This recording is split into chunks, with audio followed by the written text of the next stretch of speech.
Tonight, on the Mr. Horror Show. On a sunny afternoon on June 24, 1947, Kenneth Arnold was flying his aircraft on a business trip when all of a sudden, something unexpected caught his eye. Around 3 p.m. while flying near Mount Rainier in Washington, Arnold spotted 9 mysterious objects 10,000 feet above ground that seriously spooked him out. However, this was only to be the beginning, as the things that he would discover in the aftermath would prove to be a heck of a lot spookier than anything he could have ever imagined. I'm Mr. Horror. You're watching the Mr. Horror Show, and this is the story of the 9 mysterious objects.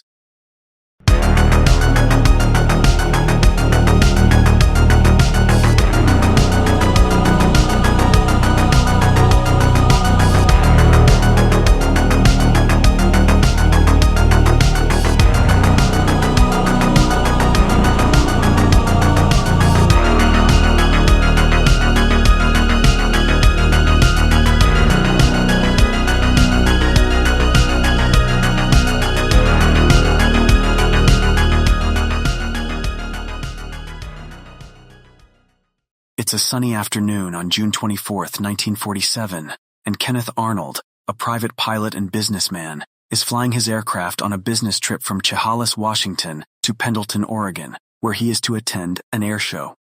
At the start of his journey, Arnold makes a quick detour because of a $5,000 reward that is being offered by the U.S. government, equivalent to around $60,000 today, for the discovery of a U.S. Marine Corps transport aircraft that had crashed near Mount Rainier in Washington with 32 Marines on board. However, after a few minutes of searching and not finding anything, he gives up his search and begins heading back towards his original destination. A few moments pass by, and it's now almost 3 p.m. By this point, Arnold is flying 10,000 feet above ground without any problems, when suddenly, he sees a bright flashing light that is similar to sunlight reflecting from a mirror. At first, he thinks the flashing light may be sunlight reflecting off another aircraft that he's dangerously close to, so he begins scanning the skies. But to his surprise, the closest aircraft is 15 miles away, and what's more, Arnold can now see multiple bright flashing lights. Confused, he carries out a few quick tests to see if they're just merely the sun's reflections on his aircraft's windows. He first rocks his aircraft from side to side, then removes his glasses, and finally, he rolls down the windows on both sides of his aircraft. However, just as he starts rolling the windows back up, he looks over to his left and realizes they're not the sun's reflections on the windows, but something very strange. The bright flashing lights are some kind of flying objects, but he can't make out what exactly. There are 9 in total, and all of them are flying together in a chain that looks like the tail of a Chinese kite, around 25 miles away from the north of Mount Rainier. At first, he thinks they're probably just a flock of geese, but he quickly rules this out because of the incredible speed at which the 9 mysterious objects are traveling. He then thinks it's some kind of aircraft, but he quickly rules this out also, because 1, he can't see an aircraft tail, and 2, there are no white trails of smoke. Now starting to get a little spooked out, Arnold observes that the 9 mysterious objects are now only occasionally flashing bright lights, and as they approach Mount Rainier, the flying objects start to look dark in color against the white snow covering the mountain. But what he's about to see next is going to leave him totally spooked out. As the 9 mysterious objects fly past Mount Rainier, Arnold rolls down his aircraft's left side window and locks his eyes onto the flying objects, as he couldn't believe what he was seeing. 8 of the flying objects are shaped like saucers, and 1 of them shaped like a crescent. They're thin and flat like a pie pan, seem almost invisible, and are flying in sync together in a diagonal line stretched out over a distance of around 5 miles. The flying objects are constantly flipping in an erratic manner, whilst occasionally flashing blindingly bright lights. With his jaw dropped, he watches them fly from Mount Rainier towards Mount Adams, which is located 50 miles south of Mount Rainier, in only an unbelievable 1 minute and 42 seconds. This meant that the speed of these flying objects was an incredible 1,200 miles per hour. That's more than double the speed of any known aircraft in 1947. Arnold watches the 9 mysterious objects finally fade from view in a matter of seconds as they approach Mount Adams, leaving him totally spooked out as he questions during the rest of his journey. What on earth did I just encounter?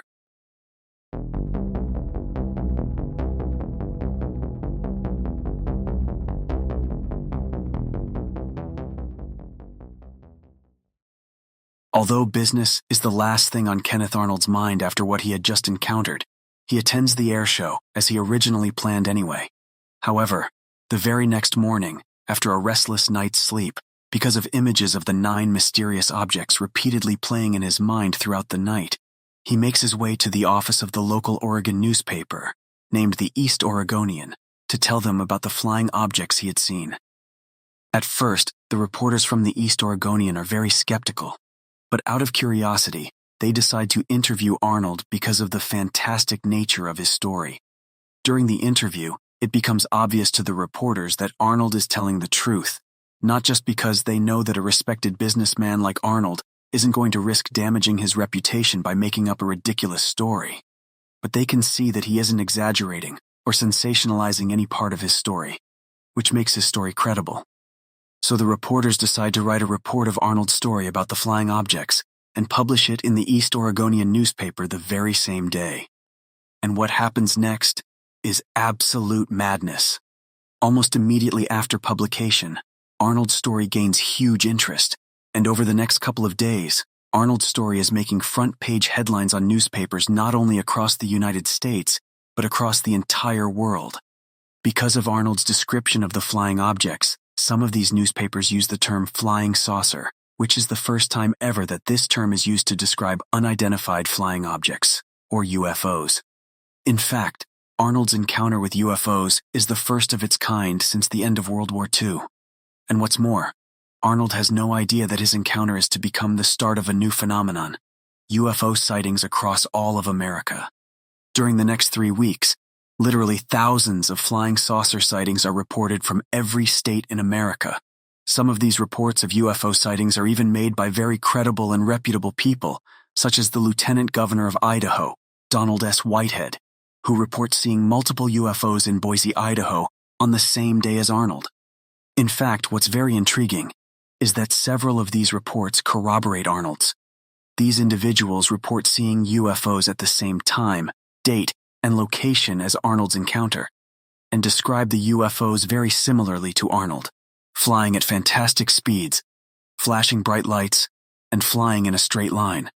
Were these the same UFOs that Arnold had encountered? Whatever the case, such reports add further credibility to Arnold's encounter. But then, suddenly on July 11th, reports of UFO sightings come to a stop. However, things don't stop for Arnold. In fact, things are about to get spooky beyond belief for Arnold, because what he's about to experience next is almost like something straight out of a science fiction movie.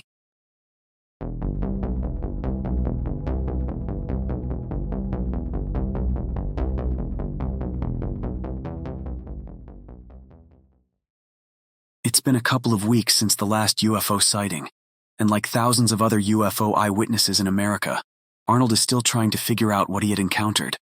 The events are still shrouded in mystery, and nobody can provide a convincing answer. The U.S. government has publicly made several speculations, including the UFOs are jet airplanes, the result of meteorites, and the most ridiculous speculation being, quote, an interesting case of human psychology, implying that people are just seeing things. But UFO eyewitnesses are not buying any of this, especially not Arnold. However, one man may have the answers that Arnold is searching for. On July 28th, Arnold is contacted by Raymond Palmer, the editor of a science fiction magazine called Amazing Stories. Palmer tells Arnold that he has something for him that may explain what these UFOs are, so Arnold agrees to meet Palmer immediately. Now get this. Upon meeting Palmer, Palmer hands Arnold a copy of an Amazing Stories issue that was published almost a year before Arnold's encounter with 9 UFOs. And what is on the back cover is unbelievable. The back cover has an illustration depicting UFOs almost identical to what Arnold had encountered, shaped like a saucer and flying in sync together in a diagonal line. But things are only getting started. Palmer then tells Arnold a story about 2 harbor patrolmen in Tacoma, Washington, named Harold Dahl and Fred Chrisman, who claimed to possess fragments of a flying saucer. Staring at Palmer with a stunned look on his face, Arnold cannot believe what he's hearing. And if that isn't enough, Palmer asks Arnold if he'll fly to Tacoma and meet the two men to investigate this case further. After all, Arnold wanted answers, and he's getting them. Arnold agrees, so Palmer wires Arnold $200 to fund the investigation. Arnold arrives in Tacoma a couple of days later and meets Harold Dahl and Fred Chrisman to interview the two harbor patrolmen. Almost immediately, Arnold is taken aback by the extraordinary information disclosed to him. One of the harbor patrolmen, Harold Dahl, reveals that at 2 p.m. on the 21st of June, which is 3 days before Arnold's encounter with 9 UFOs, he was doing his routine patrol of the East Bay of Maury Island in his patrol boat, when all of a sudden, quote, he looked up and saw 6 very large donut-shaped aircrafts. And what's more, according to Dahl, from somewhere on the inside of its center, one of the aircrafts began discharging a material resembling newspapers, thousands of them. As soon as this material fell to the Earth's surface, Harold Dahl began inspecting it and found that it's some kind of mysterious weightless white-colored metal. But it doesn't stop there. Dahl then reveals to Arnold that this same aircraft began discharging a material resembling lava rocks, which fell onto his patrol boat, breaking a worker's arm and killing his dog. Then, the 6 UFOs took off and disappeared within seconds. Fred Chrisman, the other harbor patrolman, shows Arnold both of these materials, which he had recovered after he arrived on the scene, immediately after Harold Dahl informed him about what had just happened. Both Dahl and Chrisman believe that the materials are fragments of UFOs, and Arnold, upon inspecting the materials, is convinced that is exactly what they are. But the story continues. Harold Dahl reveals to Arnold that later on that same day, he was visited by a very mysterious man dressed entirely in black. A black suit, black shoes, and a black hat. Dahl described the man as very strange-looking. He had abnormally pale skin and abnormally large eyes, with no eyelashes or eyebrows. Everything about him was just very unusual, including the way he spoke. He spoke with a straight face that showed absolutely no emotion of any kind whatsoever. The mysterious man had only one thing to tell Dahl. Quote, "This is your first and last warning. If you ever speak about what you saw, you're in serious trouble." As soon as the mysterious man completed that sentence, he turned around and walked away, leaving Dahl with an intense feeling of fear. Was this mysterious man what we now call the infamous Men in Black? If so, Harold Dahl's encounter with the Men in Black is the first ever of its kind.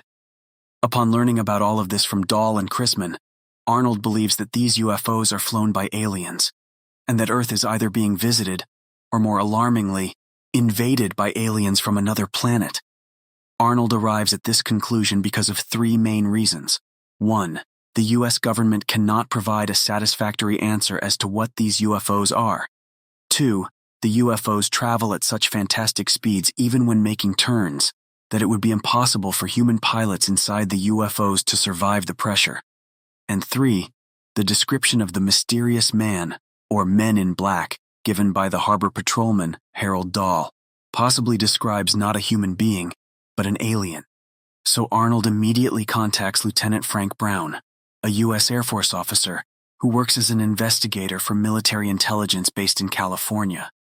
Lieutenant Frank Brown, along with Captain William Davidson, arrive at Arnold's hotel the very next day. Upon arrival, the officers receive intelligence that an anonymous person is aware that the meeting with Arnold is taking place at the hotel. Is it the Men in Black? Believing that they're under surveillance, the officers suggest moving into the hallway of the hotel, away from Arnold's room, hotel staff and guests, and any hidden microphones or cameras. The officers interview Arnold and the 2 harbor patrolmen and collect the fragments of UFOs concealed in a cornflake box. The 2 officers tell Arnold and the 2 harbor patrolmen that they'll be launching an investigation into the matter, and then leave the hotel and board a B-25 Mitchell and begin making their way to the Hamilton airfield in California. But then, suddenly, less than 30 minutes after takeoff, the aircraft catches fire and crashes near Kelso, Washington. Whilst the plane's crew chief and a sergeant passenger manage to parachute to safety, Lieutenant Frank Brown and Captain William Davidson don't survive the crash. And that's not all. The UFO fragments are lost forever. Is it the Men in Black who are behind all of this, covering up an alien visitation, or maybe even an alien invasion from another planet. Whatever the case may be, soon after the crash, the FBI investigate the claims made by the two harbor patrolmen, Harold Dahl and Fred Chrisman, and conclude that it's a hoax. Well, I'll let you make up your own mind, but Mr. Horror ain't buying any of it. This is clearly a cover-up by the aliens, who for decades have been planning an invasion of planet Earth to enslave humanity and take all of our resources. The alien invasion is imminent. As for Kenneth Arnold, he was interviewed again 3 years later to recount the events of 1947, where he claimed to have had 3 further sightings of yet again 9 UFOs. When he was asked what he made of those sightings, Arnold was adamant that the UFOs are of extraterrestrial origin. For the rest of his life, Arnold continued his research into UFOs, published many articles and books on the subject, and interviewed many UFO witnesses and even contactees, those who claimed to have experienced contact with extraterrestrials. Arnold also remained convinced that UFOs are alien technology from another planet, but he could never uncover why the aliens have come to Earth. Until the next episode, I'm Mr. Horror, and you've been watching The Mr. Horror Show.